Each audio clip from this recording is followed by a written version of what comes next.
Muchas gracias. Gracias, presidenta.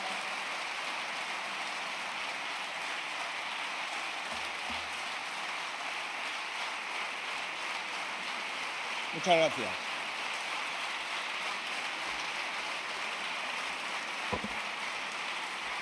Muchas gracias, señorías.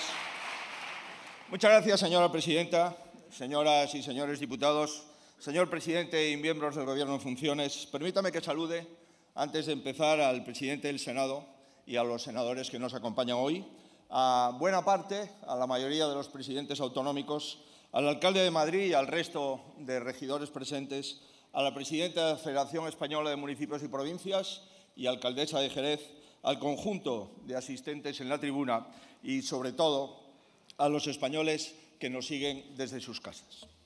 Gracias a todos por su interés en un debate de investidura que, en mi opinión, es determinante para España.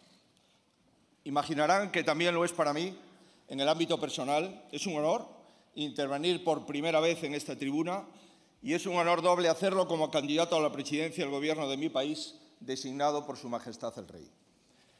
Sin más preámbulos, señorías, la amnistía o cualquier fórmula equivalente o análoga es un instrumento adecuado para superar el conflicto catalán.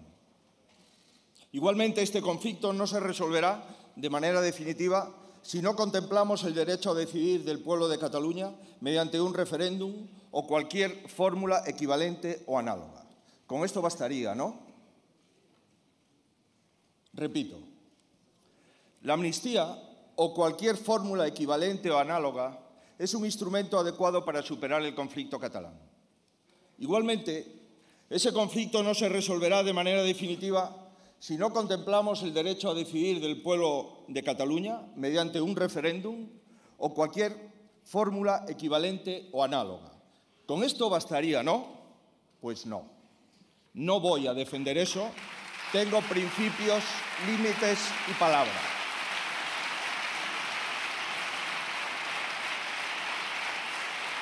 Señorías, digo que no voy a defender eso porque tengo principios, límites y palabra, y sobre todo tengo un deber que no voy a eludir. En primer lugar, me debo a más de 8 millones de compatriotas que le dieron la victoria al Partido Popular en las pasadas elecciones generales. Y no voy a abusar de la confianza de los votantes, yo no. En segundo lugar, tienen mi respeto a más de 3 millones de españoles que respaldaron a otras formaciones que no son la mía y que me han confirmado su apoyo a esta investidura. Y finalmente, me siento representante de la inmensa mayoría de españoles que el 23 de julio votaron a partidos que tampoco llevaban en su programa electoral ni amnistía, ni autodeterminación, ni ninguna fórmula equivalente o análoga.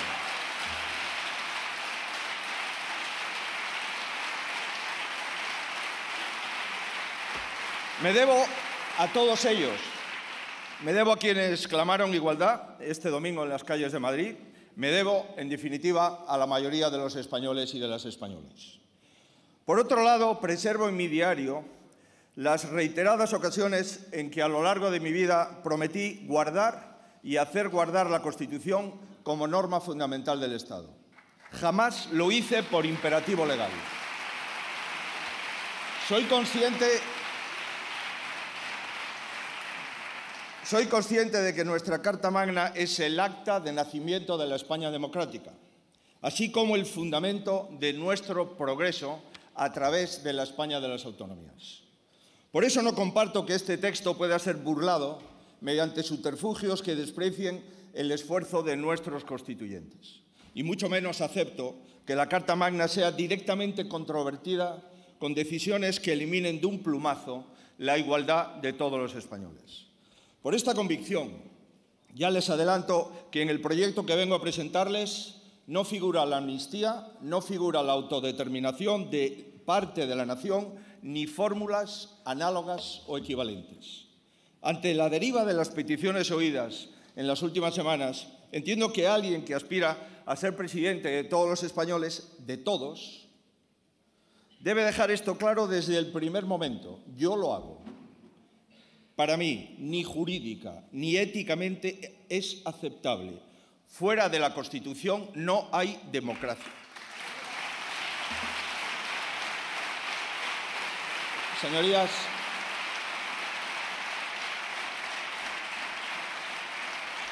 Señorías, ningún fin, ni siquiera la presidencia del Gobierno, justifica los medios. Por eso, por donde otros ya han pasado y parecen dispuestos a pasar, yo no. No paso por renunciar a la igualdad de los españoles y a todo lo que compartimos para ser presidente del Gobierno. No paso por ningún aro que me impongan en contra del interés general para ser presidente del Gobierno. Y no paso por traicionar la confianza de los españoles que me votaron para ser presidente del Gobierno. Porque, además, defendiendo todo esto, mi partido ganó las elecciones. Sí, ganó las elecciones. Como, por cierto,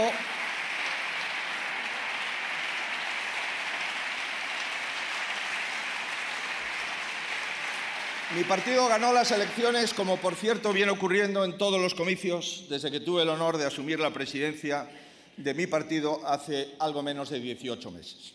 Ganamos en Andalucía, en las municipales, en las autonómicas y también, por más que algunos de ustedes no hayan querido reconocerlo, ni con la más mínima cortesía, ganamos las elecciones generales el 23 de julio. Sí, ganamos las elecciones de forma incontestable, con 16 escaños más que la segunda fuerza, con mayoría absoluta en el Senado y con más diputados, 137, de los que nunca ha alcanzado el actual presidente en funciones en las 5 elecciones a las que se presentó.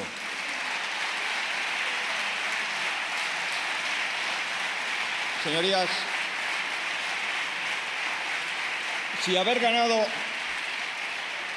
ganado las elecciones es la primera razón por la que hoy estoy aquí, la segunda razón es que en la ronda de contactos con el jefe del Estado me presenté con más apoyos, 172, de los que a día de hoy, salvo que lo oculten a los españoles, ninguno de sus señorías han superado. Pretendo decir con ello que este debate es la consecuencia lógica del resultado electoral. Para que la legislatura arranque, para que como mínimo el contador se active y para que todos tratemos de elegir una salida para España tras unas elecciones en las que ningún partido ha conseguido la mayoría absoluta. Es la normalidad democrática. Luego, ¿por qué algunos de los presentes no quieren que yo esté aquí? En las últimas semanas los españoles han tenido que escuchar expresiones de desprecio al voto que ejercieron libremente, interpretaciones insólitas de los resultados e incluso descalificaciones a la coherente propuesta de Su Majestad el Rey. A todos, y especialmente a la segunda fuerza, la que parece más ofuscada, le pregunto, ¿qué se debía haber hecho según ustedes? ¿Modificar la inalterada práctica democrática porque le conviene al actual líder del Partido Socialista? ¿Tendría que haber considerado el Rey las publicaciones en redes sociales de los partidos que se negaron a acudir a Zarzuela como establece la Constitución? ¿O quizás tendría que haber esperado a que se convocase una rueda de prensa en Bruselas para que también al Rey se le pusiesen condiciones? La respuesta es obvia. Por eso añado, ¿cómo es posible que si tan satisfechos se muestran ahora por lo que suponen que será el resultado de esta sesión, estuviesen tan empeñados en que esta sesión no se celebrase? ¿Cómo puede ser que quisieran renunciar altruistamente a esta oportunidad de regocijo? Insisto, ¿por qué no quieren que estemos aquí? Le diré por qué.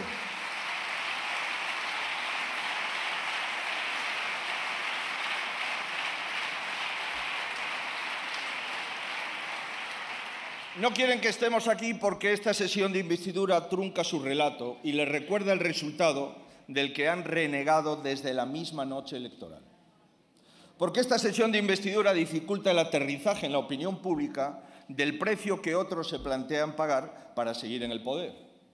Y porque, al fin y al cabo, esta sesión de investidura nos retrata a todos. Nos retrata hoy y nos retratará en el futuro, en el que todos volveremos a responder a los españoles. Retrata a quien acude como un candidato libre para cumplir su palabra con los electores y a quien no lo hizo ni lo hará. Retrata a quien ha llegado a acuerdos con diferentes partidos sin renunciar ni a sus convicciones ni a sus compromisos y a quien no lo hizo ni lo hará. Y retrata a quien antepone el interés general a la ambición personal y a quien no lo hizo ni lo hará.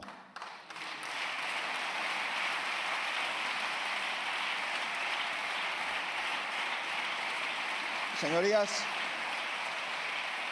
me retrata a mí y le retrata a usted, señor Sánchez.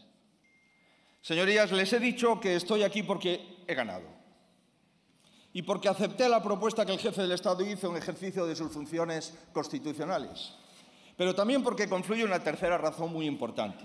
Quiero ofrecerle a mi país una alternativa que reponga la concordia, la igualdad, la ambición colectiva que nuestro país ha perdido, como en los principales momentos de nuestra democracia, como se requiere sin duda todavía más en esta etapa. El futuro de España no está descontado. No hay un único camino predeterminado. Depende de todos nosotros. Depende de que escojamos una ruta que consiste en aceptar lo que impone una minoría a sabiendas de que supone seguir dividiendo España en dos. O de que elijamos otra en la que mayoritariamente nos hagamos conscientes del momento crucial que vive la nación y obremos en consecuencia, impulsando, sin duda, los amplios consensos que España necesita.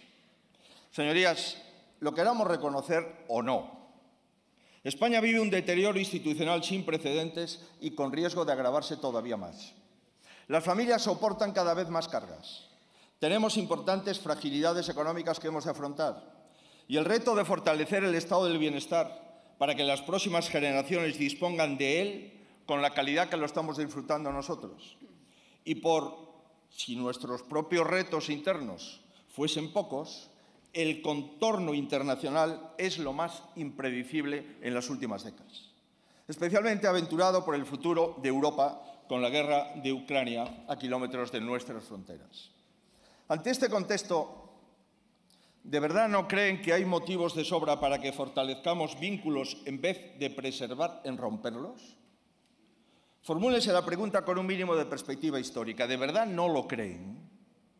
Tampoco estaríamos inventando nada sobre lo reeditado en el mismo método que hizo nuestra mejor historia, la que aplicaron Miquel Roca y Jordi Solé Tura, la que hizo posible el abrazo de Fraga con Carrillo, y en el que permitió también la mayor prosperidad económica y social de la historia de España.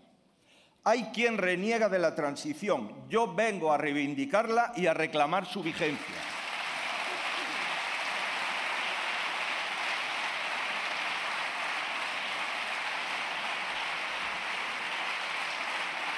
Señorías, la transición es lo mejor que hemos hecho, porque lo hicimos juntos. Divididos nunca lograremos algo mejor, jamás.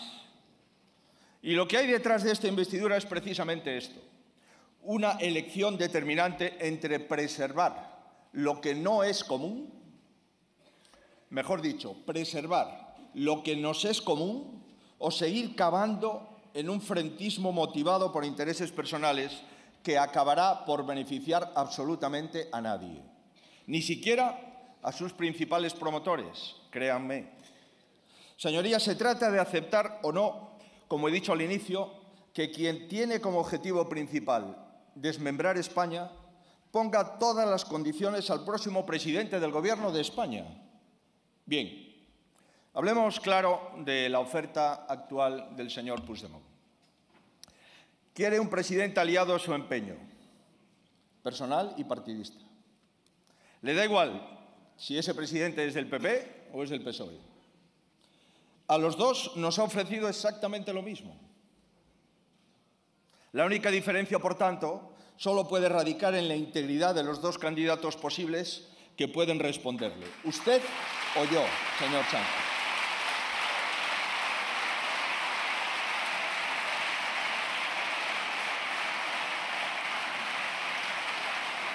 Es así. Es así, señorías. Tengo a mi alcance los votos para ser presidente del Gobierno. Reitero, porque creo que hay una bancada que no me ha oído con perfección. Tengo a mi alcance los votos para ser presidente del Gobierno, pero no acepto pagar el precio que me piden para serlo.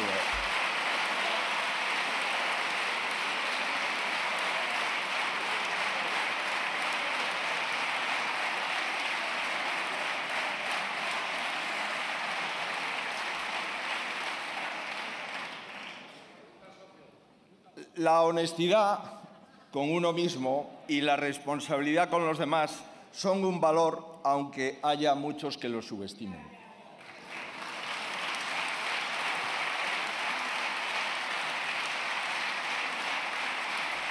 Le agradezco a sus señorías socialistas que me vean incapaz de pactar lo que ustedes van a pactar. Se lo agradezco mucho, señorías.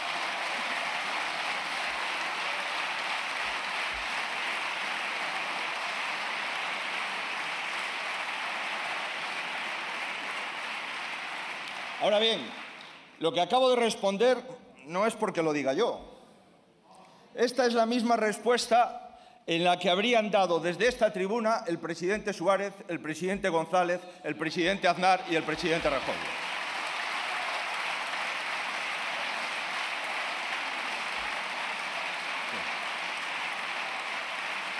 E incluso, si me apuran, hasta el presidente Zapatero en su momento, que nos pidió los votos del Partido Popular para decir que no al plan Ibarretxe. Señorías, esta misma respuesta es la que habrían apoyado todos los secretarios generales que ha tenido el Partido Socialista Obrero Español, del primero a su antecesor, el señor Rubalcaba. Todos, señoría. Y esta misma respuesta es la que le falta por verbalizar a usted. Todos nuestros predecesores habrían respondido lo mismo. Lo habrían hecho porque lo que el independentismo plantea, además de ser una aberración jurídica y moral, de eso no hay duda, sobre todo es un ataque directo a los valores democráticos esenciales de nuestro país.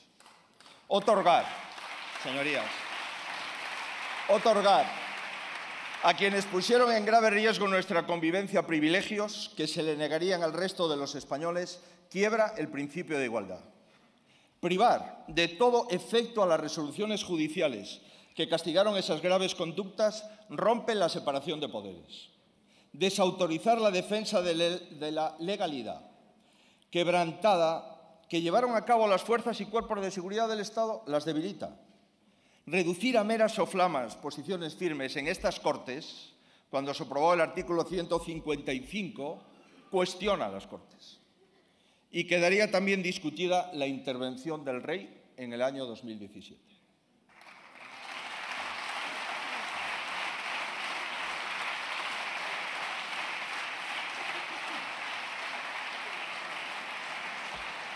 Todo ello se haría sin que haya detrás ninguna convicción profunda, tan solo el estado de necesidad parlamentaria de una sola persona.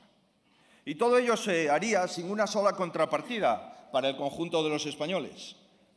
Se cedería a cambio de nada, no en pro de ninguna convivencia, falso. Se cedería a pesar de que los partidos secesionistas proclaman que volverán a repetir su desafío. ¿Qué demócrata puede defender servírselo en bandeja? Desde luego yo no. Creo que al revés debemos reforzar los instrumentos para proteger la dignidad del Estado, con dos decisiones que les anuncio. La primera, incorporando al Código Penal un delito de deslealtad constitucional, como ocurre en la mayoría de los países de nuestro entorno. Y en segundo lugar, señoría,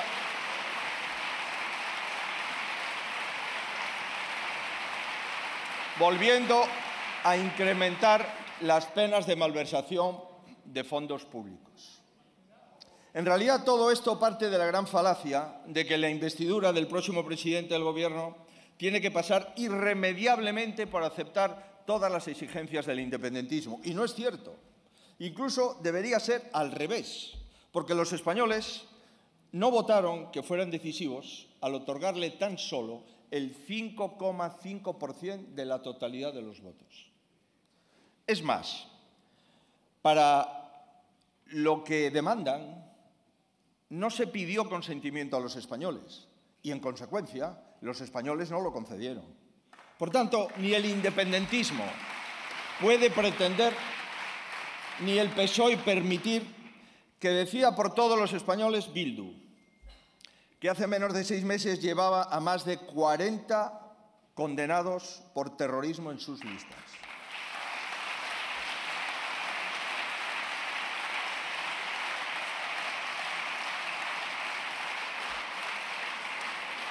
No se puede permitir que decida por todos los españoles Esquerra, que se jacta de obligar al socialismo de hacer siempre lo contrario de lo que promete, y que decida por todos los españoles Junts, menos aún después de escuchar todo lo que ha exigido. También es mentira que no exista otra alternativa. Es mentira el somos más que el candidato socialista proclamó la noche electoral, para tapar que era el primer presidente en ejercicio que no ganaba unas elecciones generales desde hace 27 años. Señorías,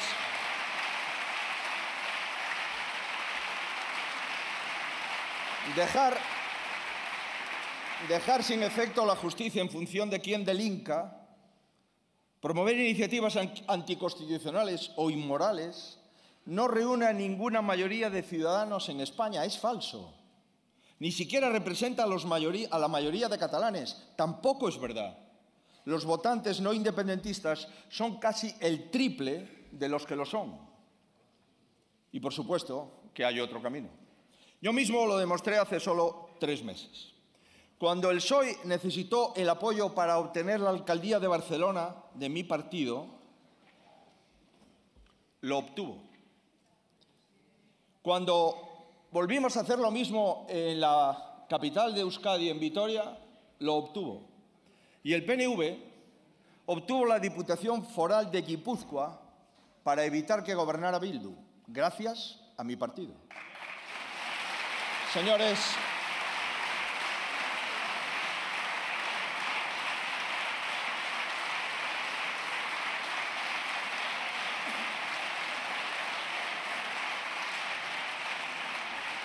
señores del Partido Socialista y del Partido Nacionalista Vasco, si creen que me arrepiento con quien les dio su apoyo a cambio de nada, la respuesta es no, no me arrepiento. Pero si pregunto,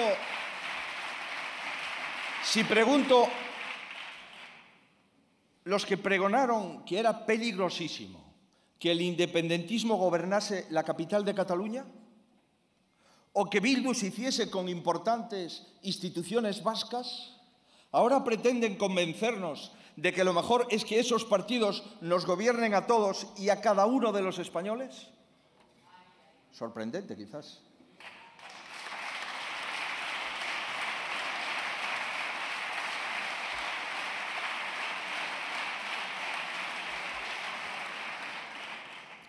Señorías, somos más, infinitamente más los que seguimos comprometidos con la democracia y el Estado de Derecho. Es lo que votamos. Y por esa mayoría real estoy aquí.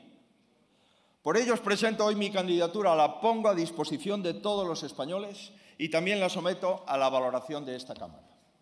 Vengo a proponerles que levantemos un futuro en común, de crecimiento y de bienestar, a partir de lo que nos une, en lugar de que sigamos excavando por separado, hasta descubrir el nuevo fondo que podemos tocar como nación. Les propongo que tomemos el ejemplo que está vivo fuera del hemiciclo. La política de bloques no nace de la sociedad española. Se está pretendiendo imponer a la sociedad española desde arriba, y no lo comparto. No vamos a ser mejor, no vamos a ser un mejor país con un nuevo proceso de división, ni unilateral ni bilateral. Lo seremos a través de un nuevo proceso de entendimiento. Y les puedo asegurar que a estas alturas de mi vida es el servicio que quiero prestar a mi país como presidente. Contribuir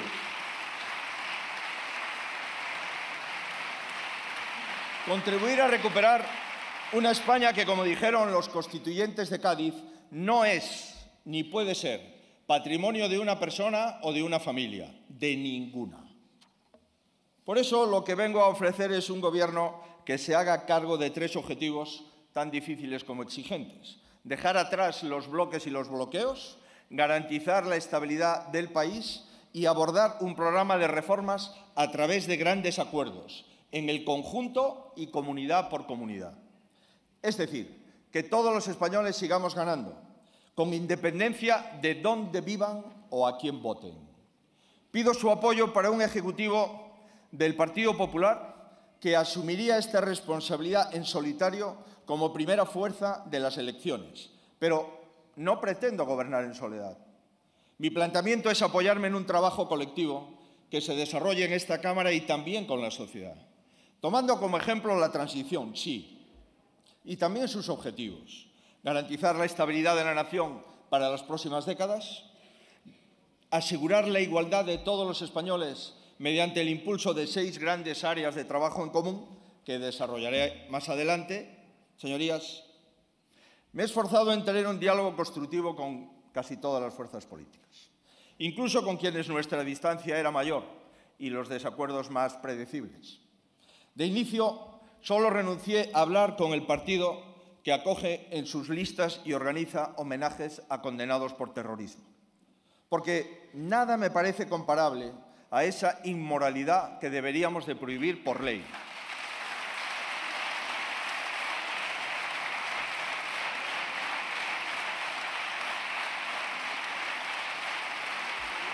Sí, señorías, los homenajes a condenados por terrorismo deberíamos de prohibirlo por ley, por el respeto que merecen y tendrán todas las víctimas, fueren del partido que fueren. Con todos los demás que han querido, me he hecho oír y he escuchado y he recabado apoyos. En primer lugar, el de los 33 diputados de Vox, a los que le agradezco su respaldo responsable y generoso.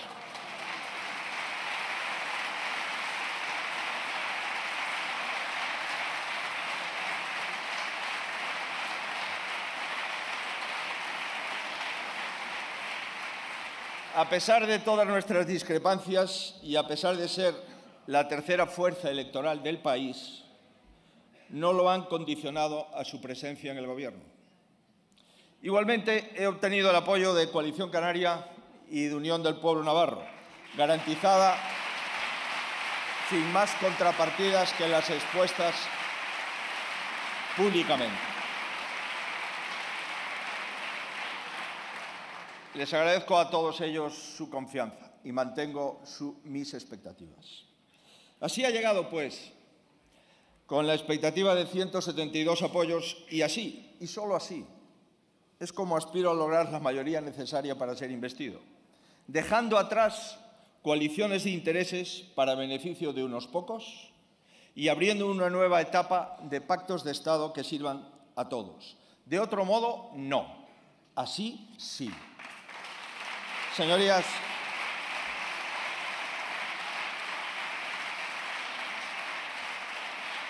en aras de promover una última reflexión por su parte, expondré a continuación algunos principios que, en mi opinión, representan a la mayoría de españoles y que creo imprescindible recuperar para la política. El primero es que no he venido aquí a engañar a nadie, ni a los españoles que confiaron en mí, ni a ninguno de los partidos con los que llegué a acuerdos, hoy o en el futuro. La política no puede normalizar el engaño sistemático. Debemos recuperar el valor que tiene la palabra dada y también el valor de las palabras.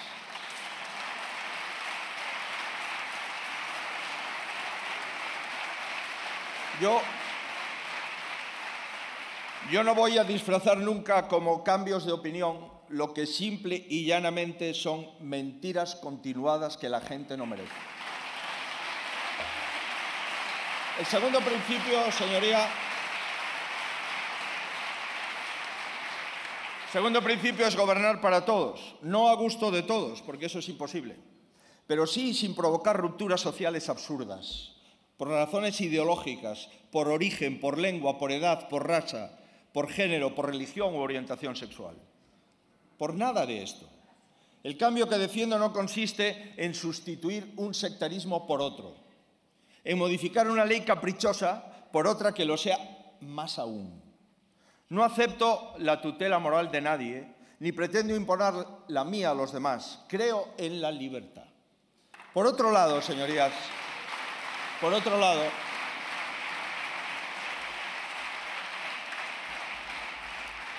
les confieso que ser gallego es mi forma de ser español. Y sé perfectamente que hay otras, por procedencia y por experiencia. Nada tiene que explicarme que hay diferentes sensibilidades ideológicas o territoriales. Nadie tiene que explicarme que hay varios idiomas, porque yo tengo dos. Y valoro todos los idiomas de España. Sé que España es diversa, se lo aseguro. Pero con igual claridad digo que estoy harto de etiquetas de buen y mal español, de buen y mal gallego, de buen y mal catalán.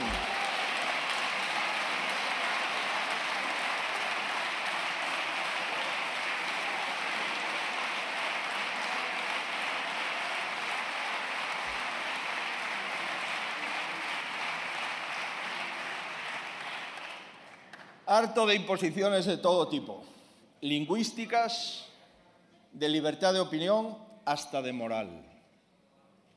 En lo que de mí dependa, España será siempre una nación de ciudadanos libres e iguales.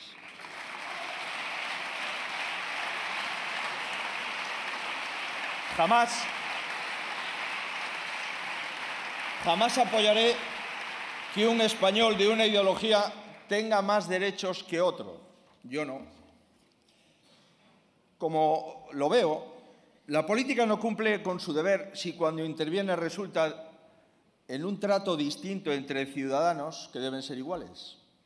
Menos aún si esas diferencias son tan inmorales como las que ya he comentado al inicio del discurso. Lo que les planteo no es ahondar en la división de España en dos, sino trabajar en una sociedad más inclusiva desde todos los puntos de vista. Y hay un amplio margen sin necesidad de generar nuevas desigualdades. Les pondré algún ejemplo.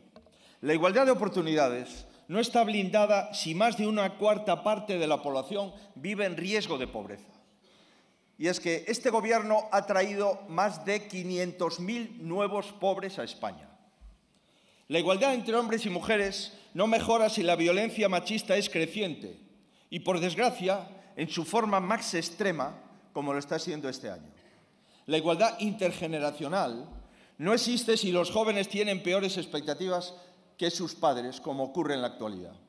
La igualdad de acceso a una atención sanitaria de calidad no está garantizada. No, si faltan médicos que solo el Gobierno central puede convocar. La igualdad en materia de educación se resiente si seguimos manteniendo 17 pruebas distintas para entrar en las universidades españolas. Tampoco, señorías, hay igualdad de servicios públicos si nacer en el entorno rural merma las posibilidades respecto a hacerlo en una gran ciudad, o si se priman inversiones en función de qué partido gobierna en una autonomía. La igualdad lingüística es una etiqueta si unos idiomas se discriminan sobre otros, o si indirectamente se proscribe la lengua común o cualquier otra. Todo esto ocurre en España. Esto sí que son injusticias. Me pregunto cuál de ellas solucionaríamos hablando de amnistía o de autodeterminación. ¿Cuál? Ninguna. Señorías, expreso mi convicción profunda de que ninguna de las desigualdades que sufren los españoles pueden solucionarse sin un cambio radical de actitudes en el conjunto de la política. Nada se podrá mejorar si una mitad de España, sea la que sea, intenta imponer su forma de entender las cosas a la otra. España debe afrontar reformas y para que sean sólidas solo cabe un camino a la vista del resultado electoral. Es el que hizo posible los pactos de la Moncloa, los pactos antiterroristas, el Pacto de Toledo, el Pacto contra la Violencia de Género y, espero, el Pacto para reformar el artículo 49 de la Constitución. Es una deuda con las personas con discapacidad que yo me comprometo a saldar a la mayor brevedad.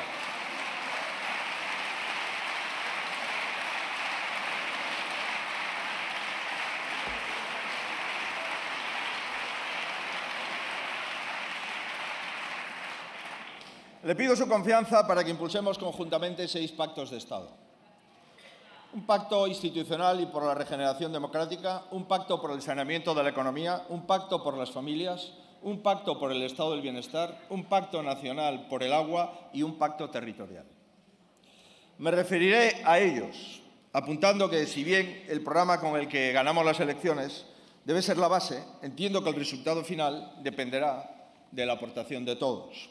Lo que vamos a decidir esta semana no es únicamente la estabilidad de un gobierno o de un gobernante.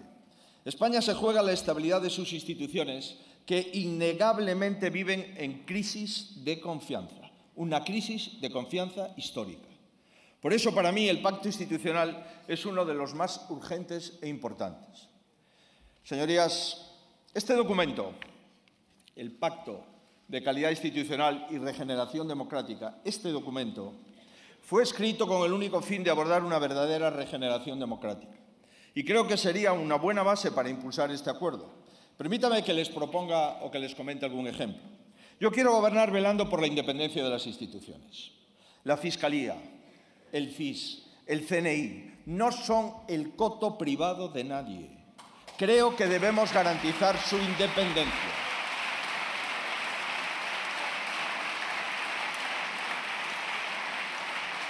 Otro ejemplo. Quiero gobernar sin abusar del Real Decreto Ley. Creo que debemos devolver el protagonismo legislativo a las Cortes y utilizar la vía de urgencia solo para lo que no puede esperar. Por ejemplo, la ley de los enfermos de ELA. Para eso sí deberíamos de utilizar el Real Decreto Ley. Amigos, quiero gobernar sin laminar a nadie en las fuerzas y cuerpos de seguridad del Estado por razones discrecionales. Creo que debemos respetar su autoridad, poniendo al frente de la Dirección General de la Guardia Civil y de la Dirección General de la Policía a mandos profesionales, garantizando que la Guardia Civil de Tráfico no tenga que salir de Navarra y, por supuesto, cumpliendo con la equiparación salarial de la Policía Nacional y la Guardia Civil, así como las mejoras acordadas con los funcionarios de prisiones. Señorías, quiero gobernar con contrapesos y, por supuesto, respetando la separación de poderes. Y por eso creo que debemos de darle a la justicia los efectivos que necesita. Unos 1000 jueces y magistrados extra en los próximos 5 años. Y, sobre todo, el normal funcionamiento y el crédito que ha visto erosionado en los últimos años. No comparto que se le llamen fachas con toga a los jueces por aplicar una ley mal hecha.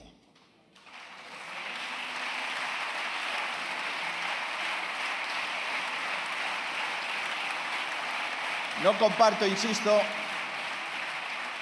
que se le llamen fachas con toga y menos aún, que lo haga el Gobierno de la Nación y que lo haga el Grupo Parlamentario Socialista desde esta tribuna. Señorías, no comparto señalamientos a magistrados, no. No entiendo que se impulsen leyes para anular por esa vía sentencias judiciales, no. No acepto que se nombren a ministros y altos cargos magistrados del Tribunal Constitucional, no.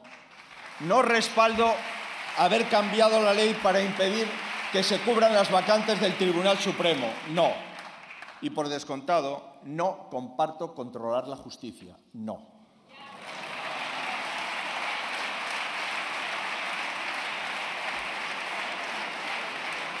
Por eso, señorías, propongo aprobar la renovación del Consejo General del Poder Judicial, a la vez que se registra en esta Cámara una ley de reforma del modelo de elección donde los jueces elijan a los jueces y los juristas de reconocido prestigio se elijan en las Cortes Generales.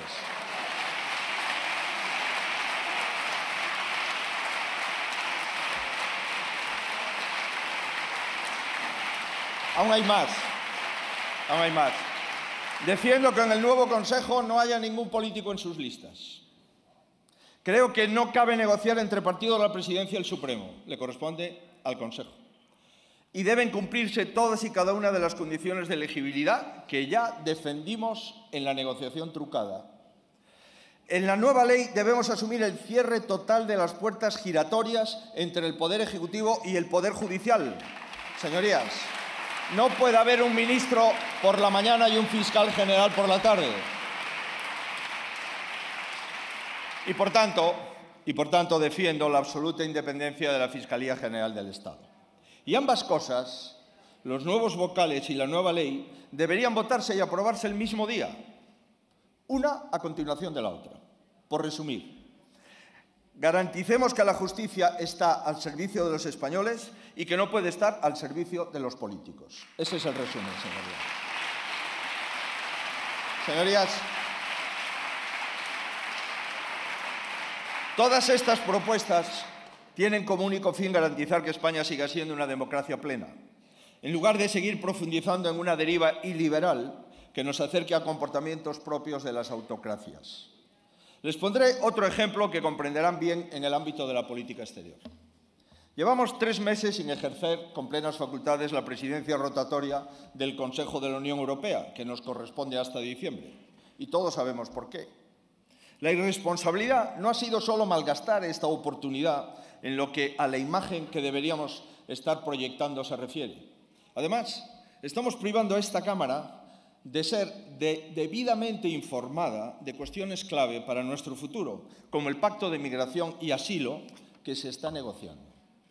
Es un debate de primera magnitud para España, primera interesada en que se encuentre el equilibrio entre la solidaridad y el control de fronteras. Más aún a la vista de lo ocurrido en las últimas semanas en Lampedusa y que ocurre con distinta intensidad prácticamente todos los días en las Islas Canarias, en el Levante o en el sur. Por eso, una de las prioridades inmediatas de mi propuesta a esta Cámara incluye reactivar la actividad y la dirección de la presidencia española con este asunto como prioridad para lo que queda de año. Asimismo, defiendo que esta Cámara sea informada con la debida prudencia de las decisiones presentes y pasadas en materia de política exterior. Las Cortes conocerán las razones del cambio de posición en el Sáhara Occidental con una comisión de investigación en el Congreso de los Diputados.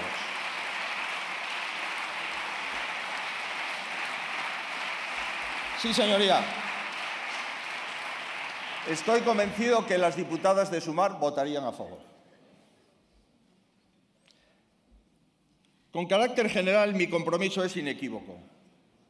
Recuperar el consenso en la política exterior de España, la construcción europea, el compromiso atlántico que nadie debe cuestionar, la relación de respeto y libertad con nuestros vecinos, lo relativo a la soberanía de Gibraltar, pensando sobre todo en los más de 10.000 españoles que entran y salen todos los días, nuestro papel como puente con Latinoamérica, o por supuesto apoyar a todas las democracias del mundo que se vean amenazadas frente a cualquier tentación de condescendencia con regímenes totalitarios.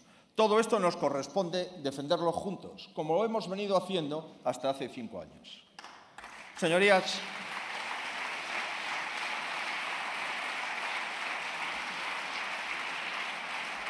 el segundo gran reto colectivo que tenemos que afrontar es la mejora de la economía.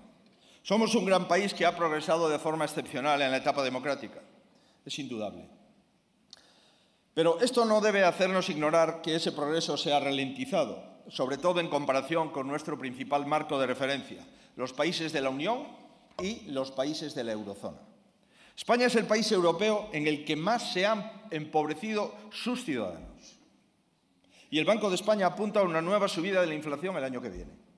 Estamos a la cola de la recuperación del Producto Interior Bruto de Europa.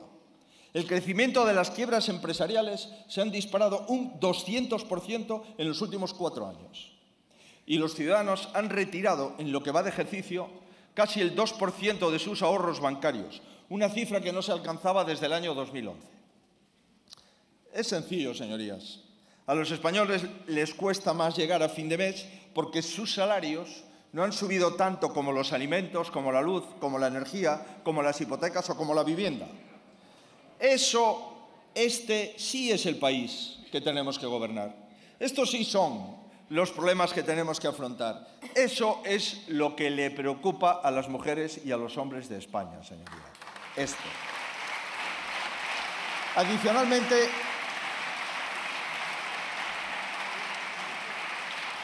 deberíamos asumir con más responsabilidad las fragilidades de la economía española. El paro estructural es la más importante. Tenemos el doble de desempleo que el resto de Europa. Encabezamos el desempleo general y el desempleo juvenil y registramos el segundo mayor desempleo femenino de Europa. La competitividad es también mejorable.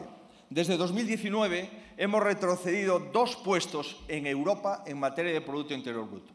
Y la productividad cayó, mientras que en el resto de la eurozona aumentó. Y de lo más lamentable e irresponsable, tenemos una deuda pública desorbitada. Lamentablemente porque la flexibilidad de Europa, que además ha inyectado una cantidad de fondos histórica, no debió corresponderse con un aumento de la deuda de más de 360.000 millones de euros en los últimos 4 años, más del doble que la media de la Unión Europea.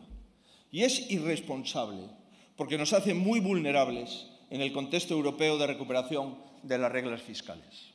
Por todo ello, les propongo impulsar un pacto por el saneamiento de la economía, que afronte en primer lugar lo más urgente, para a continuación trazar una estrategia que garantice un crecimiento más sano y más sostenible. Ambas cosas debemos hacerlas, en mi opinión, integrando sin duda a los agentes sociales y económicos, a trabajadores y a empleadores. A los dos tenemos que reconocerles su papel institucional y socioeconómico, histórico, y también para el futuro. De manera inmediata, señorías,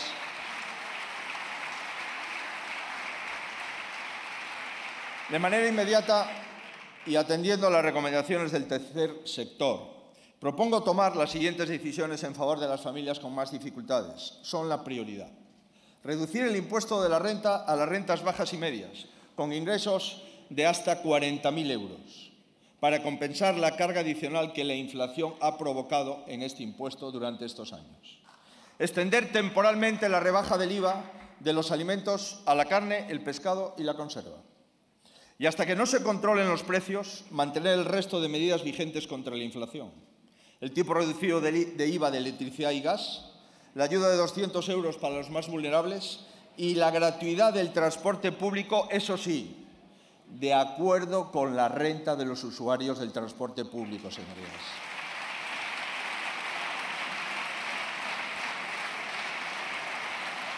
Y además, acordar con las entidades que los recursos que destinan al impuesto de la banca se inyecten automáticamente a las familias que no pueden afrontar la subida hipotecaria. Cambiar el procedimiento de ingreso mínimo vital que hoy deja fuera a 2 de cada 3 potenciales beneficiarios.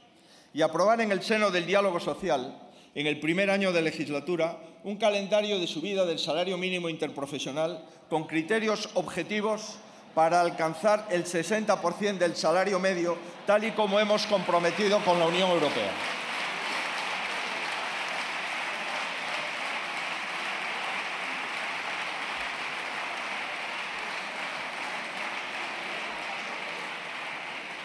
Comprendo sus sonrisas, señorías. Con ustedes el incremento del salario mínimo está por debajo del incremento de los precios y con nosotros el incremento del salario mínimo supera el incremento de los precios. Lo comprendo. Señoría,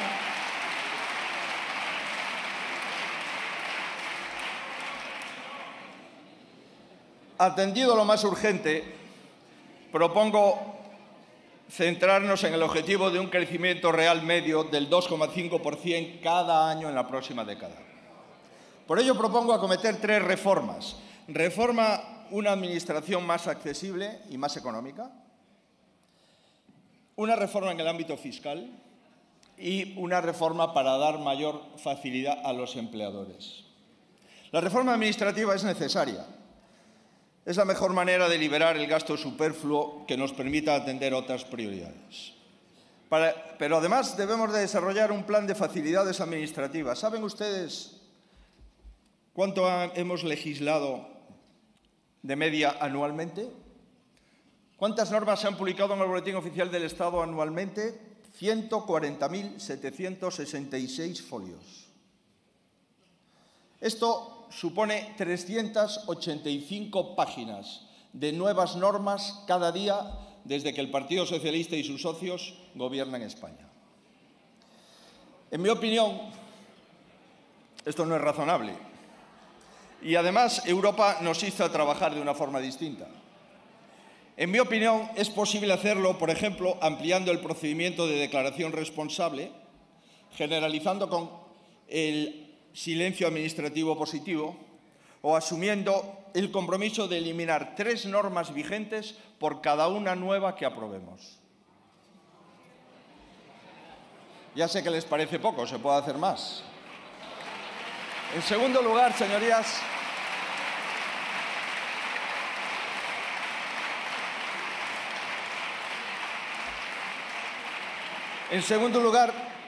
creo que debe afrontarse una reforma fiscal.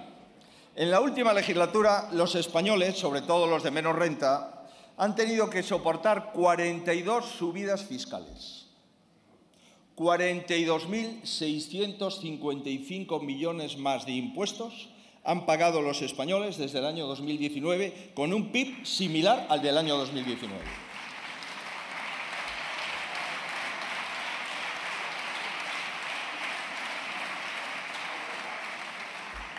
Le agradezco que lo ratifique. Así gobierna cualquiera, señorías. También han tenido que aguantar la moralina de que se hizo exclusivamente para proteger a los que menos tienen. Qué bien se hace creando un nuevo impuesto a los plásticos antes que nuestros socios europeos y que encarece aún más los alimentos en plena escalada de precios. Si después ese dinero se utiliza para financiar el cine o los viajes de las rentas más altas. No deja de ser curioso tener que recordarlo, señorías, pero el gratis total no es hacer ningún bien. Cuando se hace para mercadear electoralmente es lamentable. Pensar que a los jóvenes o que a los mayores se le puede comprar y conseguir su voto es inmoral. Es tenerlos en muy poca consideración. Por eso pretendo que les garanticemos respeto. Creo que podemos hacerlo. Creo que podemos hacerlo con una reforma fiscal que, con la base de los trabajos del Comité de Expertos, que parece ser ya han abordado en este asunto, garantizando no poner en peligro la sostenibilidad del sistema y tomando como ejemplo las comunidades donde se han aplicado rebajas selectivas, están aquí los presidentes que han rebajado los impuestos en las comunidades autónomas de España, lograremos 3 objetivos. Primero, contribuir a la actividad económica y a la creación de empleo con captación de nuevas inversiones y patrimonios extranjeros. Segundo, hacer más atractiva la vida en el rural, con una política de impuestos cero en estos entornos. Y tercero, mejorar la equidad de las cargas tributarias, sobre todo buscando el alivio de las familias con menos recursos y las clases medias. Proteger las rentas más modestas y recuperar las clases medias, cada vez más afectadas en España, es un objetivo esencial para una sociedad igualitaria. Por último, en el ámbito económico someto a su consideración garantizar más facilidades a los empleadores. Y antes de que algunos de ustedes proclamen las soflamas, mi intención no dista mucho de lo que se hace en otros lugares de Europa, por ejemplo, Portugal o Alemania. En primer lugar, creo que esta tiene que ser la legislatura de las pymes y de los autónomos. Son el alma de nuestra economía, el 99% del tejido productivo y, lamentablemente, han sufrido enormemente en los últimos años. Pongo a su disposición el plan que para ellos contempla el programa electoral con el que mi partido se presentó a las elecciones y que, como saben, contempla facilidades de todo orden para este colectivo. Adicionalmente, les planteo reflexionar sobre la conveniencia de concentrar recursos de manera excepcional. Propongo que los pequeños emprendedores que empiecen no paguen impuestos en los 2 primeros años de su actividad. Sería, sin duda, una apuesta estratégica por el emprendimiento, considerando que somos el país de Europa con mayor paro juvenil, y también para reactivar la economía con más intensidad frente a la incertidumbre social. Por otro lado, un país como el nuestro, que ha vuelto a liderar el paro en Europa cuando había dejado de hacerlo, no puede aceptar el desempleo estructural La gente quiere desarrollar su vida con un trabajo digno y las empresas quieren poder disponer de personal cualificado. Con independencia de lo que figuren en los datos oficiales del paro, la economía acusa la falta de casi 1 millón de trabajadores. O cuando, pese a destinar 6.000 millones de euros a políticas activas de empleo, la ratio de colocación es de 1 cada 100, de acuerdo con la IREF. Para intentar dar la vuelta a esta situación, les propongo primero conocer la situación real. Por ejemplo, hagamos público de una vez el número de fijos discontinuos inactivos en nuestro país.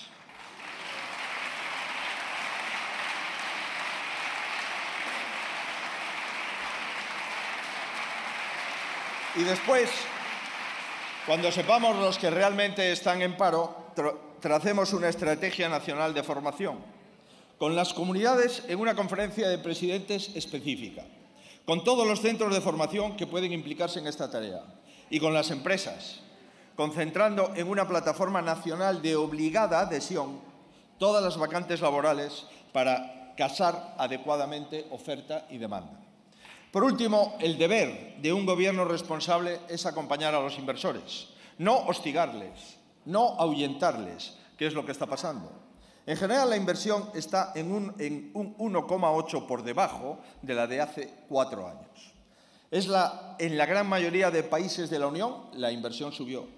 Pero es que la inversión extranjera se ha desplomado un 74% en el segundo trimestre del año 23 respecto al mismo trimestre del año anterior. ¿Qué se podía esperar? ¿Insultarles y que pusieran la otra mejilla? Señorías, propongo, en primer lugar, crear una oficina de proyectos industriales estratégicos y un fondo de inversión para consolidar el crecimiento de las startups. En segundo lugar, la reducción temporal de las cotizaciones para paliar la subida de los costes laborales. En tercer lugar, la desgravación fiscal para las nuevas inversiones, especialmente para la adaptación al cambio climático, a la digitalización y para inversiones en innovación. Una fiscalidad para captar grandes patrimonios que nos acerque al resto de Europa y no atente contra las competencias autonómicas del sistema. Y, sobre todo, seguridad jurídica. Es así como vamos a conseguir mucho más para la economía y para el empleo, no sembrando la incertidumbre y promoviendo el desprestigio contra quien tenga la pretensión de invertir en nuestro país. Porque además, señorías, estamos desaprovechando una oportunidad de oro para eso, como son los fondos europeos. ¿Sabemos qué hay de esto? La verdad es que nadie lo sabe a ciencia cierta, ni en qué se invierte lo poco que se invierte. Se puede formular la pregunta a cualquiera de los sectores productivos estratégicos de la economía. La industria, la agricultura, el mar, el turismo, todos coinciden. No están impactando en la economía lo previsto, ni siquiera con los PERTEs. Se están inyectando a un ritmo mucho más lento del deseado y dejando al margen las pymes. Y la propia Unión ya ha sugerido refuerzos a la vista de la pésima ejecución. Señorías, mi planteamiento en este punto es hacer todo lo que no se ha hecho. Primero, transparencia. Los españoles sabrán en qué se ha invertido o gastado hasta el último céntimo. Segundo, una renegociación. Creo que renegociar mecanismos para inyectar fondos más ágilmente, por ejemplo, con deducciones fiscales, en nuestros sectores clave como la industria, el sector primario o el turismo. Y tercero, la cogobernanza de verdad, la cogobernanza con las comunidades autónomas. Señorías, los fondos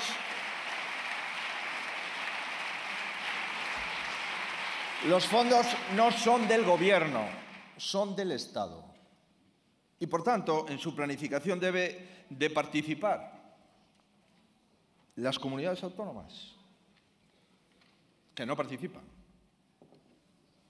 y los agentes sociales, que tampoco lo hacen, y los agentes económicos, que tampoco lo hacen, y también este Parlamento, que tampoco lo hace.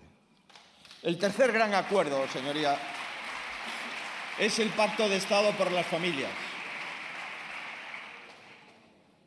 El papel de la política no es juzgar a nadie, sino defender a todas las familias españolas. Es la respuesta adecuada a nuestra realidad demográfica, con una caída de la natalidad cada vez más acusada. Y es lo justo ante la situación de la mayoría de padres y madres que viven con la lengua fuera, muchos abuelos también. España debe convertirse en el mejor lugar para vivir y para formar una familia. De ello depende nuestro futuro, el de todos. Y el deber de la política es dedicar más recursos y dar más facilidades para que así sea. Sugiero una política decidida como país en este sentido con una aportación extraordinaria de 6.000 millones de euros. Para reforzar las ayudas a las familias numerosas, monoparentales y a las más vulnerables. Para facilitar su acceso a la vivienda y para incrementar las ayudas a la conciliación. En lo que de mí depende, las escuelas infantiles de 0 a 3 años en España serán gratuitas.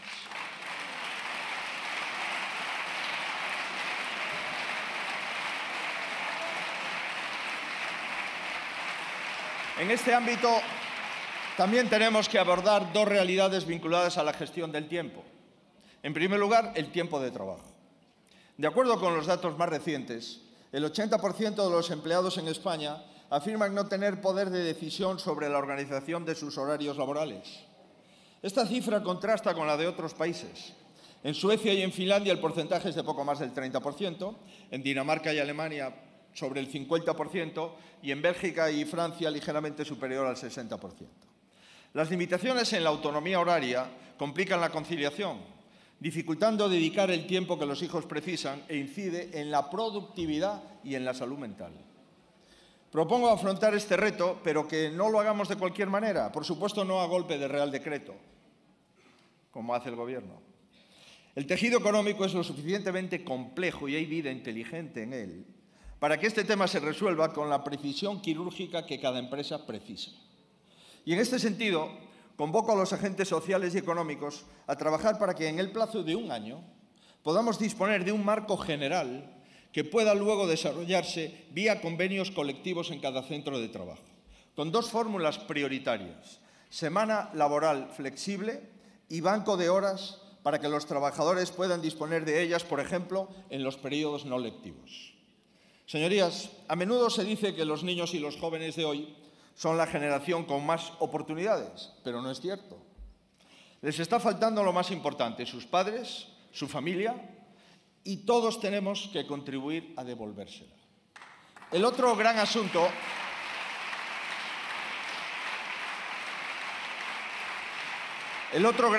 al que me refería, vinculando en buena medida el problema anterior, es el tiempo que los menores dedican a las redes sociales. Y esto también es un problema de primera magnitud. Lo saben bien las familias. Sus efectos, violencia sexual, suicidios, depresión, nos convoca como sociedad. Hemos establecido desde hace meses contactos con las tecnológicas para que se lo tomen más en serio. Y les planteo garantizar por ley mayores barreras en el acceso a los contenidos tecnológicos por parte de los menores. Es responsabilidad de todos protegerles más. Señorías, en general,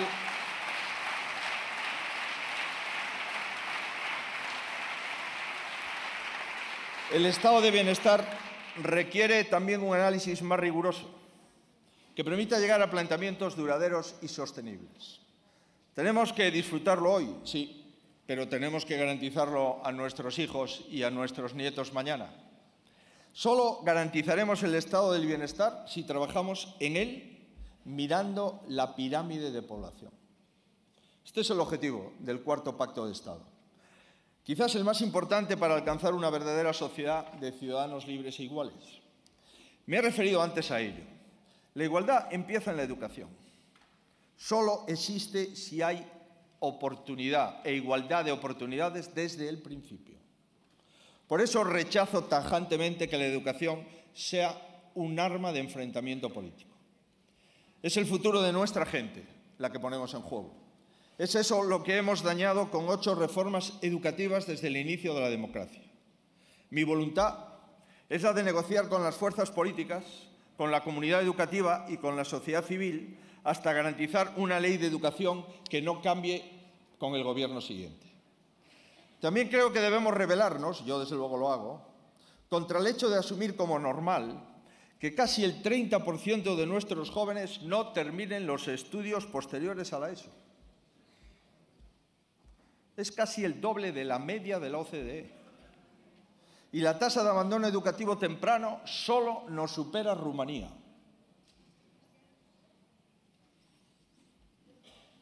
Si obtengo su confianza, tienen el compromiso de que el Gobierno firmará contratos programa con las comunidades autónomas para garantizar la igualdad de oportunidades, impulsará un plan de tutorías para dar apoyo individualizado a los alumnos que lo precisen fuera del horario lectivo, aprobará un plan para renovar los centros educativos con una edad media de 45 años y, por supuesto, respetará la educación especial para las familias que lo deseen.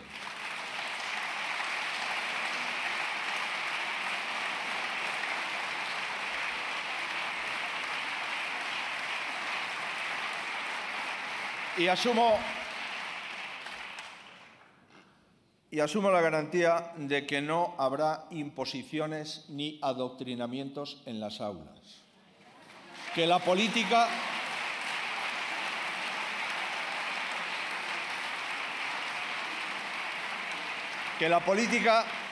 está para garantizar las enseñanzas a las que tienen derecho los alumnos y las alumnas. Y está para asegurar la libertad de las familias, para nada más, para nada más. Es imprescindible acometer el debate en profundidad que se requiere para garantizar la sostenibilidad y la viabilidad del Sistema Nacional de Salud. Les garantizo que con 5 ministros en 5 años es imposible. Es imposible. Sobre todo, además, nombrando a ministros que no saben nada de sanidad. Es imposible.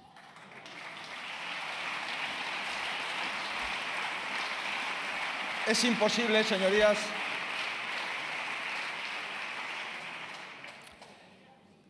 El peso sanitario es cada vez mayor en los presupuestos autonómicos, aunque la mayoría del Gobierno no lo sepa.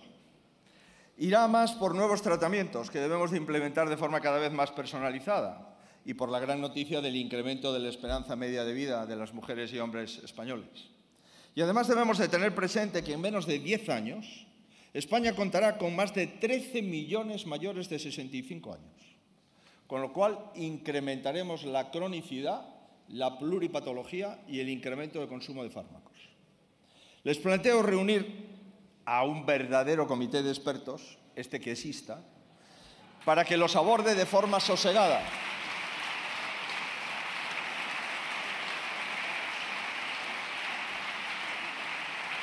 Y antes de reunir el comité de expertos, el ministro o la ministra de Sanidad tomará 2 decisiones. La primera, un plan de choque de atención primaria que permita convocar un MIR extraordinario para médicos de familia y primar a aquellos que decidan ejercer su actividad en el medio rural. Y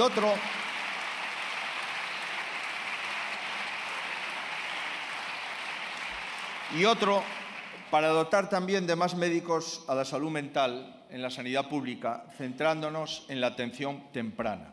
Ni las cifras de suicidio ni los consumos de ansiolíticos son razonables. Es evidente que esto no puede aplazarse ni un minuto más. Señorías, en la pasada legislatura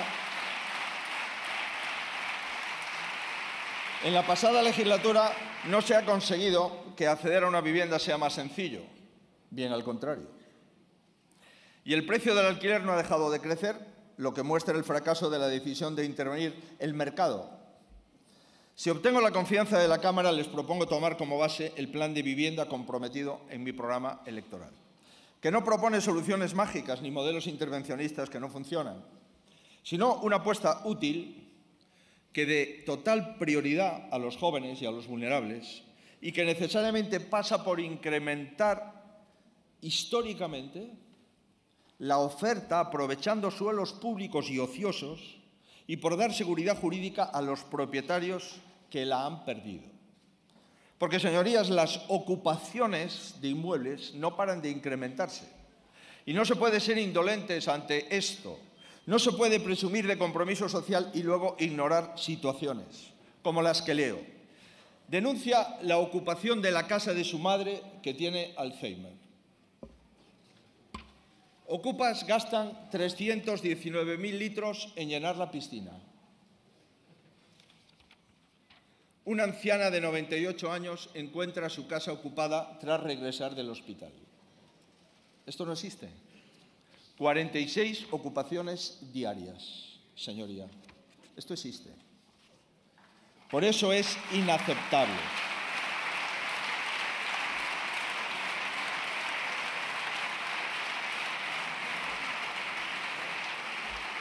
Por eso es inaceptable y hay que cambiar la ley para desocupar en 24 horas.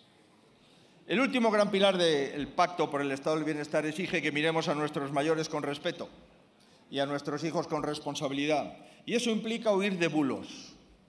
En primer lugar, que el PP nunca congeló las pensiones como hizo el Partido Socialista Obrero Español.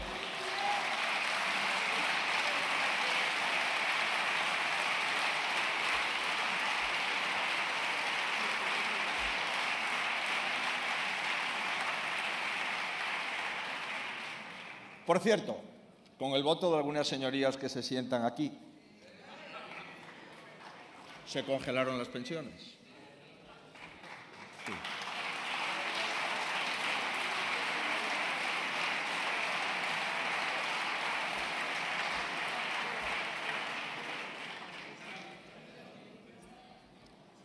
E implica, en segundo lugar, dejar fuera de la refriega política esta cuestión, que nunca debió de salir del acuerdo colectivo que teníamos consolidado y que conviene reactivar por el bien de los mayores, de las viudas de hoy y de las de mañana. Mi propuesta es devolver las pensiones al Pacto de Toledo.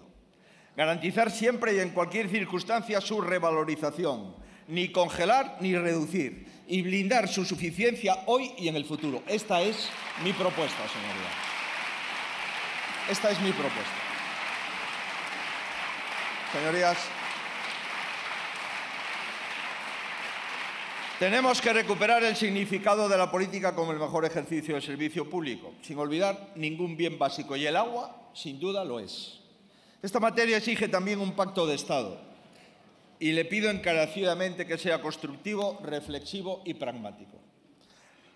Promovamos un gran acuerdo nacional del agua que incluya, primero, un plan de acción de 40.000 millones de inversión en los próximos 6 años. Segundo, la definición de una red nacional estratégica del agua para avanzar en una mejor gestión integrada, así como una gobernanza adaptada al siglo XXI. Tercero, un plan de modernización de infraestructuras, presas y canales para adaptarla a las necesidades actuales. Cuarto, un plan de actuación para un uso más eficiente del agua en el regadío. Y quinto, debo apuntar que en la próxima semana en Granada acoge la reunión de jefes de Estado y de Gobierno de la Unión Europea y sería un fracaso, en mi opinión, que la cuestión del agua no estuviese en la agenda del encuentro. Señorías, abordar la sequía no es una elección política. No puede serlo, es inaplazable y es imprudente hacer partidismo de ello. No voy a contribuir al enfrentamiento que otros promueven. Los hombres y mujeres que trabajan en el campo son los primeros guardianes del territorio y, desde ese punto de vista, los mejores ambientalistas.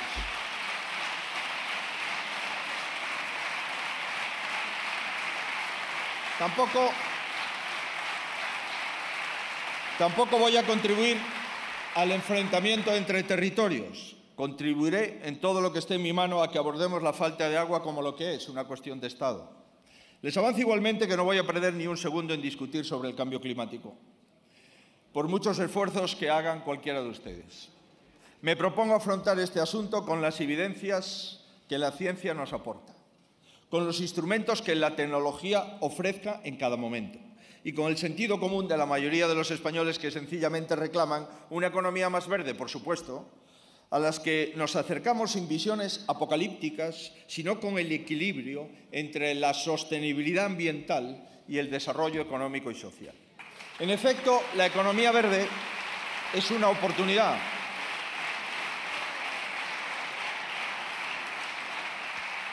La economía verde es una oportunidad para ser una mejor sociedad y también para que las actividades relacionadas con el agua, con la energía, con la gestión forestal y los residuos, con la agricultura, la ganadería y la industria alimentaria generen empleo y riqueza apoyados en la ciencia y en la tecnología. Adicionalmente, la energía es un recurso estratégico y no tiene garantizado el acceso a una energía limpia, barata y segura, limita nuestra competitividad. Necesitamos, por tanto, un mapa energético seguro, que reduzca nuestra dependencia de un gas y de un petróleo que no tenemos. Cuando el año pasado Europa buscaba desligarse del gas, aquí en España se consumió más gas que nunca. Y cuando debíamos avanzar en la descarbonización, aquí en España se incrementaron las emisiones de CO2 para generar electricidad. Creo que este no es el camino. Transición ecológica, sí. Dictadura activista, en ningún caso, señorías.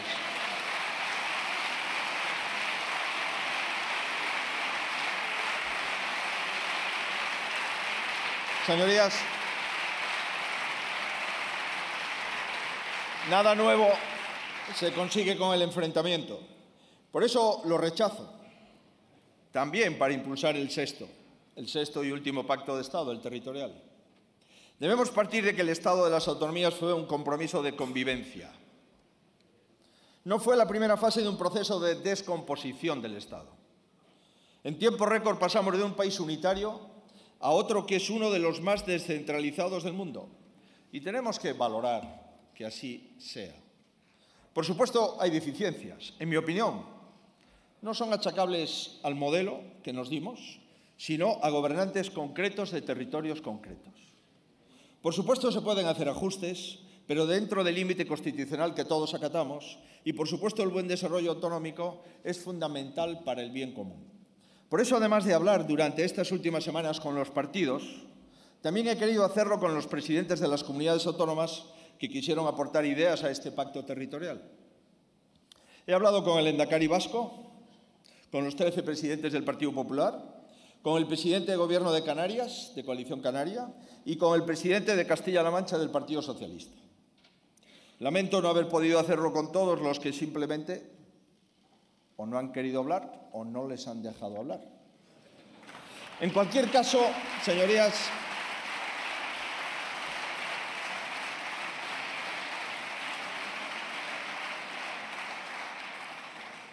he podido conocer de primera mano la mayoría de las necesidades específicas de cada autonomía y el próximo Gobierno debe de afrontarlas. Mi compromiso es que los ciudadanos de Ceuta avancen en políticas de vivienda y ayudas al transporte.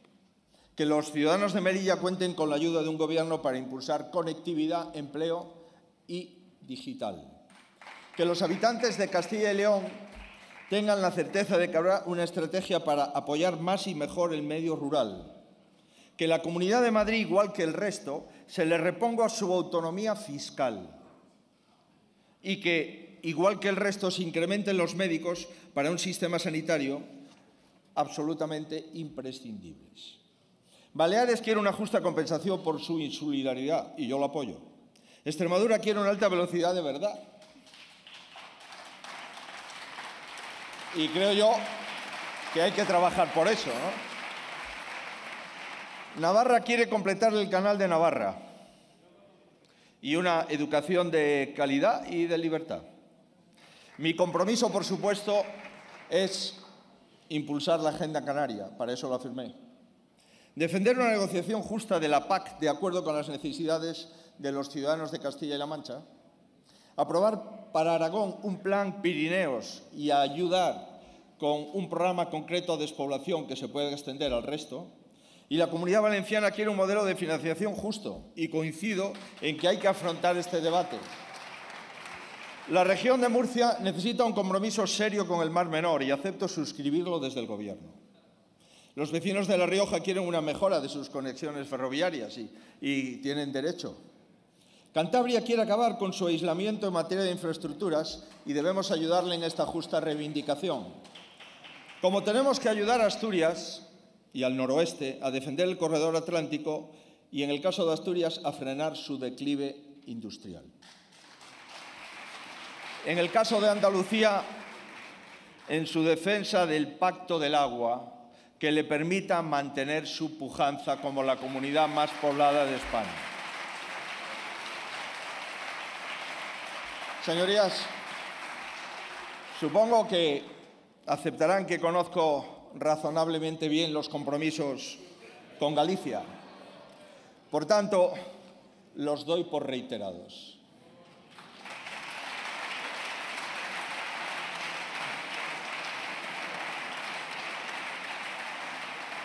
están todos igual de incumplidos desde que me fui.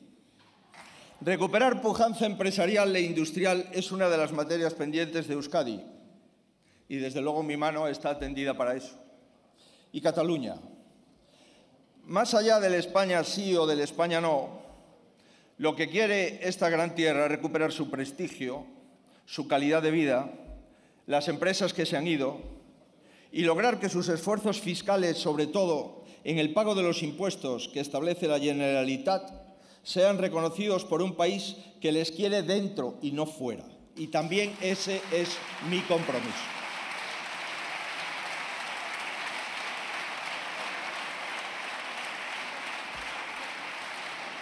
Mi concepción de la política territorial consiste en esto, en dar respuesta a las diferentes necesidades para que, con las mejoras de una parte, progresemos el conjunto.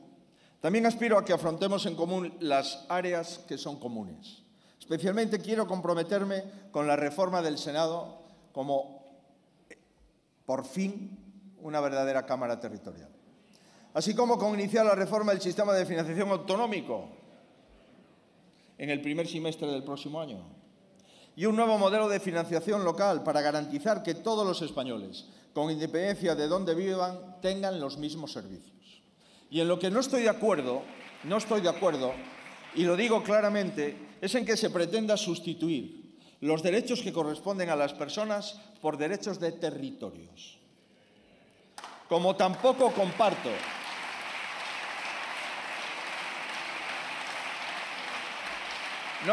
señorías, convertir negociaciones que deben ser multilaterales en conversaciones secretas a dos. Utilizar los presupuestos generales del Estado para satisfacer exigencias particulares en contra de la igualdad. O utilizar las lenguas cooficiales para la comunicación, para la incomunicación entre los españoles.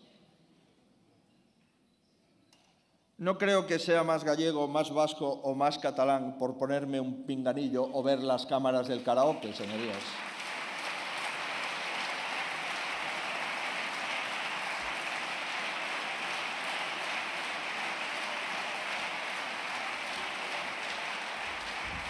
Señorías, con estas propuestas y con estas convicciones he llegado hasta aquí, como les he dicho, con la expectativa, espero que asegurada al menos, de 172 apoyos. Fíjese, los apoyos de un partido nacional, reformista, autonomista y europeísta como el mío. Los apoyos de una formación unitaria como Vox. Señorías, no sé por qué se ríen ustedes de los estatutos de la tercera fuerza política. Quizás es que hay algunos partidos que están en la Cámara que no tienen estatutos.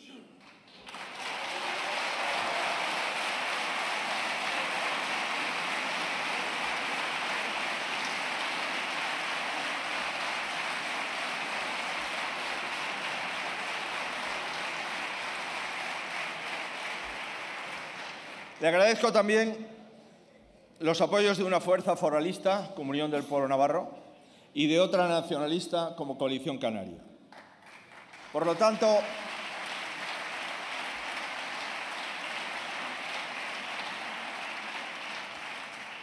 he demostrado que es posible el acuerdo entre posiciones diferentes sin que unas nos sometamos a las otras. Que sea posible ampliar esta mayoría hasta que sea suficiente no depende solo de mí, sino del sentido del voto del resto de partidos. Me veo en el deber de dirigirme a ellos, no tanto por esperar un cambio de opinión, o sí, como por la convicción de que alguien que aspira a la presidencia del Gobierno debe tener también un mensaje claro en su relación con el resto de las sensibilidades políticas. Me dirijo en primer lugar a los partidos nacionalistas o a los abierta y activamente declarados independentistas. No quiero un país de pensamiento único y acepto con normalidad la sociedad plural que enriquece España. De hecho, creo que no será sencillo encontrar en la política nacional presente o pasada otro presidente tan sensible con la España autonómica, con la importancia de las lenguas cooficiales y con las particularidades territoriales. He sido presidente autonómico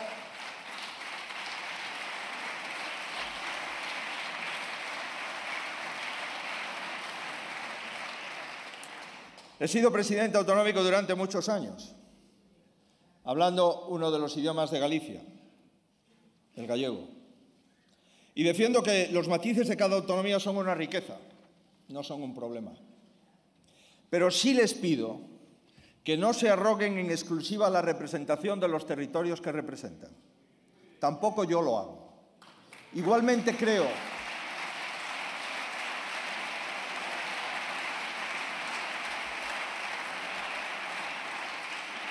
Igualmente no se olviden que están ustedes en esta Cámara con el derecho que les confiere el sistema democrático español.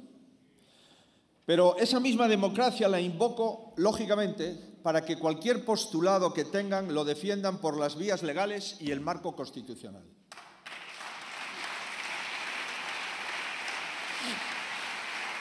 La ley y su cumplimiento, la acción de los tribunales, la exigencia de responsabilidad es la condición necesaria para la convivencia en una sociedad libre y democrática de ciudadanos iguales en derechos y obligaciones. La ley, señores independentistas, es una garantía. Es sorprendente, señorías, que esto haya que reafirmarlo aquí 45 años después de aprobar aquí la Constitución española. Por cierto, la democracia empezó en 1978 y, por tanto, nuestra memoria democrática también. Por otro lado, creo que debe afirmar ante ustedes: soy un presidente de fiar. Soy un presidente de fiar.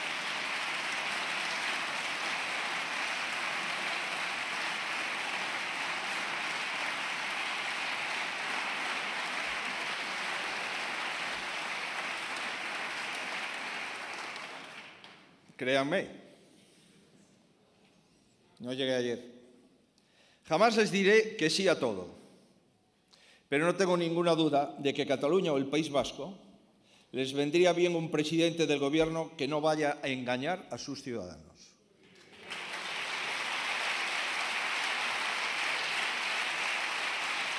Muchas gracias.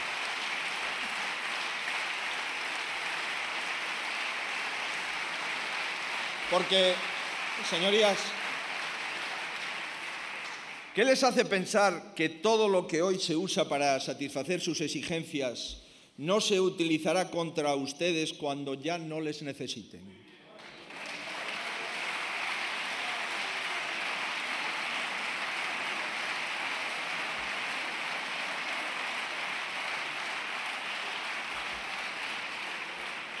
Háganme caso, señorías, especialmente las señorías de Junts y del PNV. Háganme caso.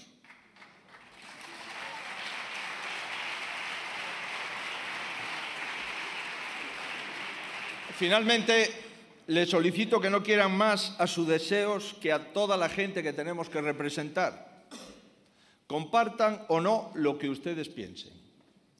No me recrearé en las consecuencias electorales de sus alianzas. Está a la vista que electoralmente no han sido muy rentables. Pero allá ustedes. Han reducido casi en exclusiva su razón de ser a la cuestión identitaria. Y directamente, señores del PNV y de Junts, a mí no me han votado para entregarles la autodeterminación o la amnistía. ¿Les han votado a ustedes para que se aplique la política económica de Podemos?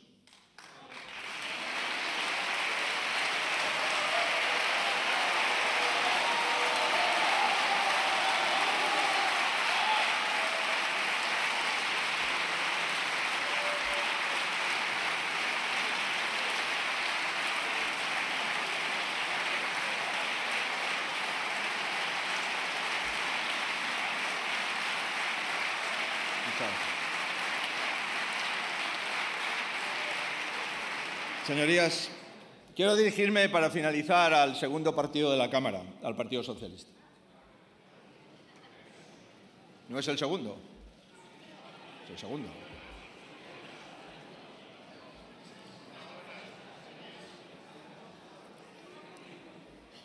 A mí me parece una anomalía la incomunicación entre el Partido Popular y el Partido Socialista.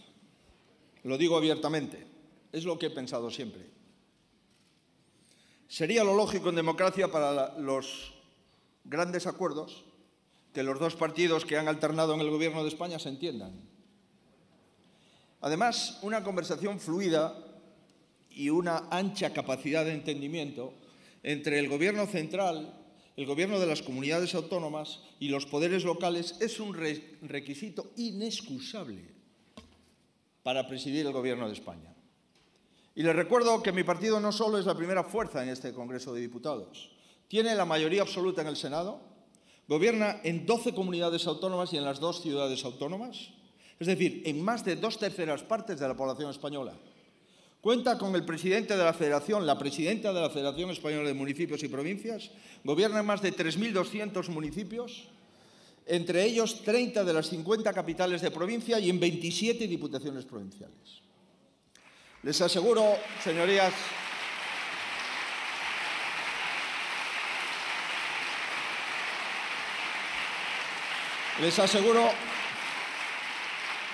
que no menciono estas cifras para vanagloriarme de nada, sino para formular una simple pregunta.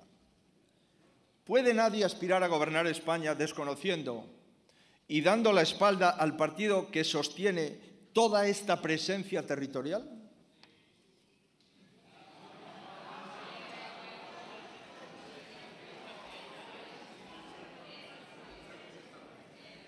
Adicionalmente, debo advertirles de un profundo error o una profunda mentira, sería una más.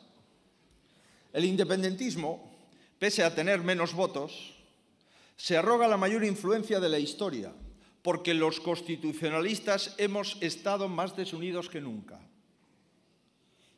Sí, es verdad que hay menos protestas, pero ¿para qué se van a movilizar? Si obtienen de ustedes todo lo que quieren sin levantarse del sofá.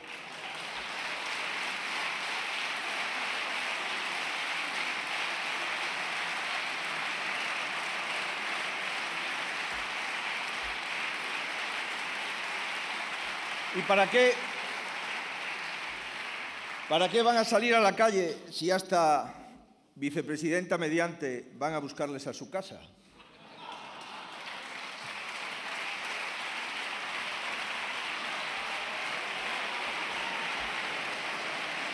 Señorías,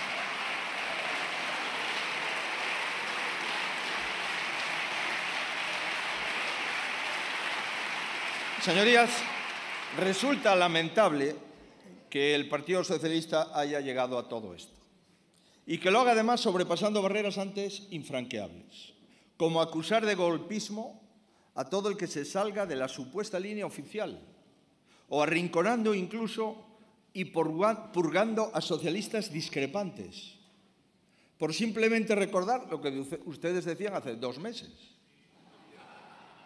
Aquellos que claman contra la deriva actual de su partido no son nostálgicos de un tiempo perdido para siempre. No idealizan el pasado, sino que se sienten orgullosos de la transición y de la democracia que construimos entre todos.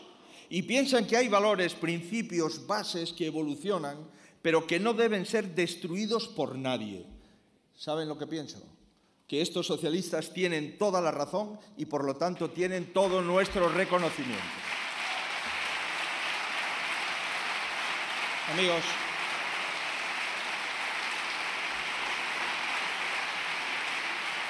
a la vista de los insultos que han recibido, puede que tengan la sensación de que ya claman en el desierto, pero no es así. No.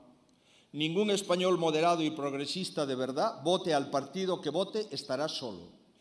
Su esfuerzo no será en vano, porque el momento en que volvamos a entendernos en lo importante, como quiere la inmensa mayoría de los españoles, ese momento llegará. Porque, señor Sánchez, su actitud nunca cambiará la mía, ni sus desprecios.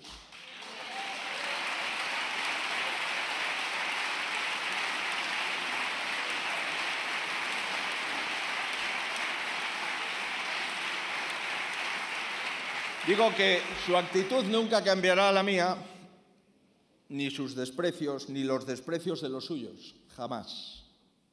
Los españoles no esperan de nosotros enfrentamientos, insultos o egocentrismos. en lo que de mí dependa, desde luego no los tendrán. Yo no vengo aquí como líder de ningún bloque. El único que hay es el suyo, en el que no tiene espacio la mitad de los españoles.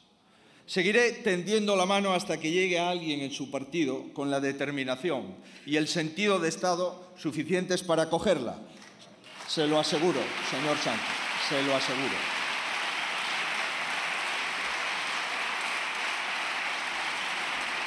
Acabo ya, Señorías,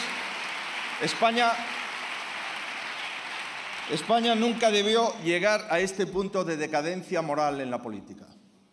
Pero persistir en ella con una versión agravada de lo ya visto en los últimos años sería un error histórico del que yo no voy a participar. Yo he venido a ofrecerles otra cosa, y es la responsabilidad ahora de aceptarla o rechazarla. Demasiadas familias afrontan sus obligaciones diarias y su fin de mes con temor.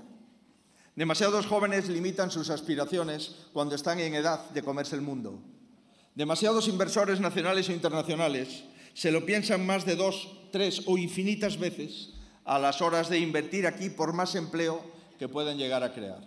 La respuesta a la desconfianza no puede ser más desconfianza.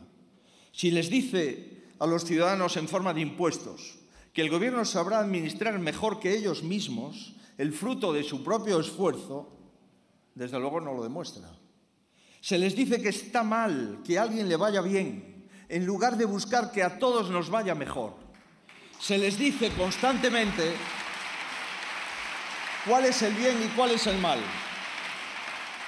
Se les dice cuál es el bien, cuál es el mal, qué han de pensar, qué deben hacer, qué deben sentir, y se les fuerza a adherirse a un bloque político uniforme cuando la sociedad es mucho más heterogénea. Se les dice demasiadas veces que será lo contrario de lo que finalmente se hace. Y los que estamos aquí, que somos sus representantes, en lugar de decir tanto, deberíamos obrar con el ejemplo. Al fin y al cabo, a la decadencia política española contribuye la aportación de soluciones, se sustituya por la generación de nuevos conflictos, para que los ciudadanos tengan que posicionarse con unos o con otros. No se busca el apoyo a quien mejor resuelve, sino a quien mayor habilidad tiene para persuadir o combatir al adversario político. Sucedió con la intensificación del activismo independentista, al que me he referido en muchas ocasiones en esta intervención. Sucede también cuando un partido político se apropia de la cultura. Como nuestra función es únicamente contribuir con más recursos a la creatividad, cualquiera que sean sus formas, pero sin injerencias, señorías. Lamento no poder decírselo al ministro de Cultura en funciones. Sucede también, señorías, con la violencia machista, que no para de crecer, porque no hay una respuesta suficiente y porque la situación se agrava, además, con una ley que reduce la pena a más ya de 1.205 agresores y pone a 121 agresores en la calle. Señoría, en lo que llevamos de año,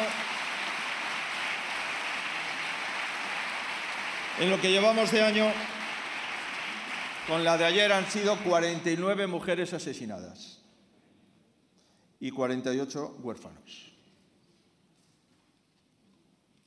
¿Qué se está resolviendo al señalar el culpable de uno u otro partido o directamente a todos los hombres? Partidistamente una salida. Efectivamente nada. Si todo lo reducimos al partidismo, entonces poco queda del verdadero significado de la política. Y desde luego que nadie cuente conmigo para eso. Pertenezco a una generación de españoles que ha tenido la fortuna de experimentar a lo largo de su vida el valor de la democracia. Yo no pude votar en las elecciones generales y voté en las elecciones del 82. No le diré a quién voté, señor Sánchez, pero viví en mi adolescencia lo que significaba el tránsito a un régimen democrático. Pude ver y vivir sus frutos en progreso, en bienestar y en convivencia. Lo que hoy les propongo es que recuperemos aquel mismo impulso. Si en circunstancias mucho más difíciles ellos fueron capaces, ¿qué o quién nos impide que lo seamos nosotros ahora?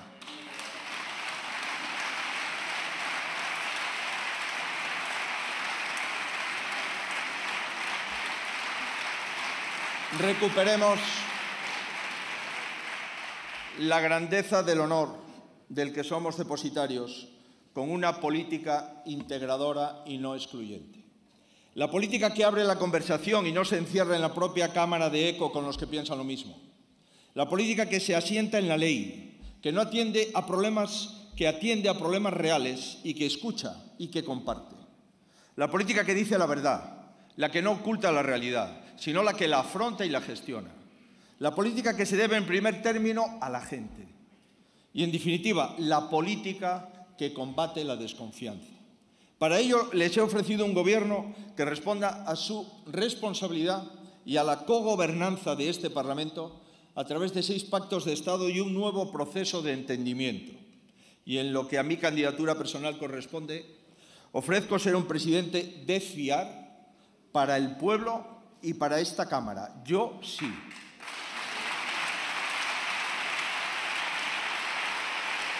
Señorías,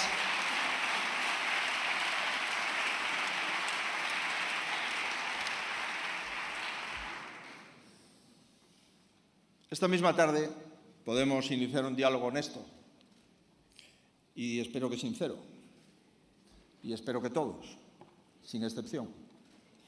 Los ciudadanos votaron y en las manos de sus señorías estará después si soy presidente o no.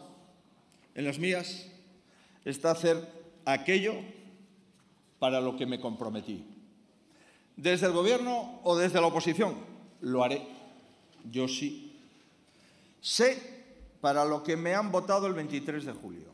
Sé para lo que estoy aquí. Y sé cuál es mi deber, con su no o con su sí. Es España, es la libertad, es la igualdad, es la dignidad de todos los españoles. Muchas gracias.